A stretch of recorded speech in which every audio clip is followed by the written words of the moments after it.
Assalamualaikum warahmatullahi wabarakatuh dan halo semuanya. Selamat datang kembali di podcast kita. Gimana kabarnya hari ini? Semoga selalu dalam keadaan sehat dan semangat ya. Khususnya buat teman-teman mahasiswa yang lagi berjuang buat tugas, deadline, sampai tuntutan akademik yang kadang bikin kepala kita pusing. Nah, ngomong-ngomong soal itu, di episode kali ini kita bakal ngobrolin sesuatu yang menurut aku penting tapi masih sering dianggap tabu, yaitu kesehatan mental di kalangan mahasiswa. Dan kita akan coba lihat isu ini dari kacamata Islam rahmatan lil alamin. Buat yang belum familiar dengan Islam rahmatan lil alamin, Islam rahmatan lil alamin itu sederhananya adalah pembawaan bahwa Islam hadir sebagai rahmat, sebagai kasih sayang bagi seluruh alam semesta. Bukan cuma buat umat Islam aja. Nah, konsep ini juga menjadi salah satu nilai yang terus digaungkan di lingkungan kampus-kampus Islam, termasuk eh, semangat yang dibawa Universitas Islam Indonesia dalam mendidik mahasiswanya. Lalu, apa hubungannya rahmat bagi semesta ini dengan isu kesehatan mental? Apakah Islam punya pandangan soal stres, kecemasan, atau burnout yang sering dialami mahasiswa? Nah, semua itu bakal kita kupas tuntas di podcast hari ini bersama kedua rekan saya. Jadi langsung aja ya, kita mulai obrolannya. Halo semuanya, aku Najmi, salah satu host di podcast ini. Seneng banget bisa ngobrolin topik ini bareng kalian semua hari ini. Halo juga, aku Salsa. Topik kali ini spesial banget buat aku pribadi. Soalnya isu mental health ini deket banget sama keseharian kita sebagai mahasiswa. Halo, aku Rian. Nah, di episode ini kita bertiga bakalan sharing dan diskusi. Jadi formatnya nanti ada yang nanya, ada yang jawab, biar ada obrolan yang tetap hidup gitu dan gak menonton. Yuk, langsung aja kita mulai. Oke, aku mulai dari pertanyaan yang dasar dulu nih buat Mbak Salsa. Menurut kamu kenapa sih isu kesehatan mental ini menjadi apa ya tantangan utama mahasiswa dan jadi pembahasan penting gitu untuk dibahas sekarang? Jadi gini, mahasiswa itu sebenarnya ada di fase yang unik ya. Di satu sisi dituntut mandiri, harus ngatur waktu, belum lagi tekanan dari akademik, tugas menumpuk, organisasi, sampai mikirin masa depan setelah lulus. Nah, tumpukan tekanan ini kalau nggak dikelola dengan baik bisa berujung ke stres, kecemasan, bahkan burnout.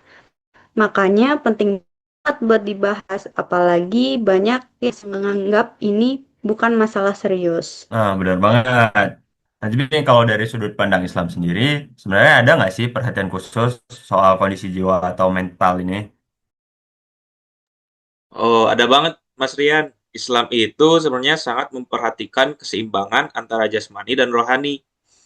Konsep menjaga jiwa atau hifzan nafsu itu termasuk salah satu tujuan utama syariat. Jadi menjaga kesehatan mental itu bukan cuma soal kesehatan aja, tapi juga bagian daripada ibadah karena kita diperintahkan untuk menjaga diri kita sebaik mungkin, termasuk pikiran dan perasaan kita. Nah, menarik nih. Terus kalau dikaitkan sama konsep Islam rahmatan lil alamin yang jadi tema besar kita hari ini, gimana hubungannya ya sama isu kesehatan mental ini ya, Rian? Nah, jadi Islam rahmatan lil alamin itu kan artinya kasih sayang bagi seluruh alam. Nilai yang berlaku itu nggak sesama manusia secara umum aja, tapi ke diri sendiri juga, terus eh, ke alam sekitarnya. Banyak orang lupa kalau menyayangi diri sendiri, memahami batas kemampuan diri, itu juga bagian dari mengamalkan rahmat. Jadi kalau ada mahasiswa yang terlalu keras ke diri sendiri, memaksakan diri sampai lupa istirahat, itu sebenarnya bertentangan dengan rahmat rahmat itu sendiri. Jadi bisa dibilang merawat kesehatan mental itu juga bentuk kita menghadirkan rahmatan Islam, rahmat buat diri sendiri ya. Nah, betul banget. Dan kalau kita sehat secara mental, otomatis gitu, itu juga bentuk menghadirkan rahmat untuk kita dan orang lain di sekitar kita. Setuju.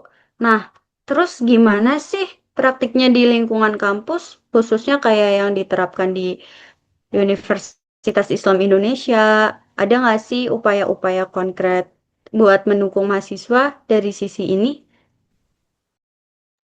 Nah, ya, jadi kan sempat disinggung soal upaya kampus. Sebenarnya semangat Rahmatanil Alamin ini di UI itu bukan cuma slogan, tapi coba diturunkan ke berbagai kebijakan dan program, termasuk yang menyentuh kesejahteraan mahasiswa.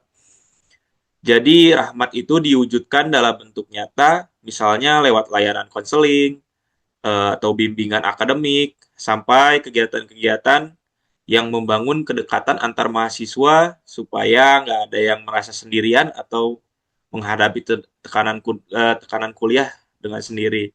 Nah, berarti ini penting banget karena banyak kan mahasiswa yang sebenarnya tuh masih struggling tapi milih diem aja karena takut dianggap lemah atau kurang iman. Padahal kalau kita balik lagi ke semangat rahmat tadi, mencari bantuan itu bukan aib, malah bagian dari ikhtiar menjaga diri, ya kan? Nah, benar banget nih. Dan ini juga relate banget kalau kita lihat dari data. Beberapa penelitian tentang kesehatan mental mahasiswa di Indonesia itu nunjukin tingkat stres akademik, kecemasan, sampai gejala burnout. Itu angkanya cukup tinggi, apalagi pas musim ujian atau deadline tugas akhir. Sayangnya, banyak yang belum terbuka buat cerita atau minta bantuan. Nah, ini yang bikin miris. Padahal kalau kita pegang nilai rahmatan lil alamin, harusnya lingkungan kampus itu bisa jadi tempat yang penuh empati, terus saling menguatkan, bahkan malah bukan malah saling menghakimi kalau ada yang lagi nggak baik-baik aja. Nah, setuju banget. Jadi dari obrolan tadi mungkin kita bisa kasih beberapa tips praktis nih buat teman-teman mahasiswa yang lagi dengerin. Rian, mau duluan?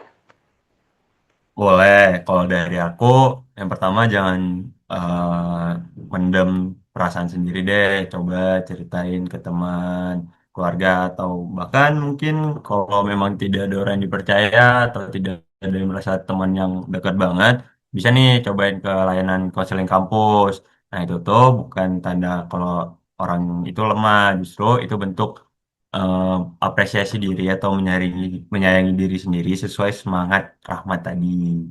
Oke, tips kedua dari aku, coba seimbangkan antara ibadah, kuliah, dan istirahat. Islam sendiri nggak pernah menyuruh kita memaksakan diri sendiri sampai kelelahan, kan? Bahkan ada anjuran untuk memberi hak pada diri sendiri, hak untuk beristirahat, dan hak untuk merasa senang. Oke, kalau dari aku, tips ketiganya coba bangun circle pertemanan yang saling support, bukan yang toksik atau saling membandingkan, karena bagian dari rahmatan lil alamin ini juga menghadirkan kebaikan bagi orang-orang di sekitar kita, termasuk lewat dukungan emosional ke teman yang lagi kesulitan. Betul. Nah, jadi intinya buat teman-teman, rahmat itu dua arah ya. Kita menjaga diri sendiri sekaligus jadi rahmat buat orang lain di sekitar kita.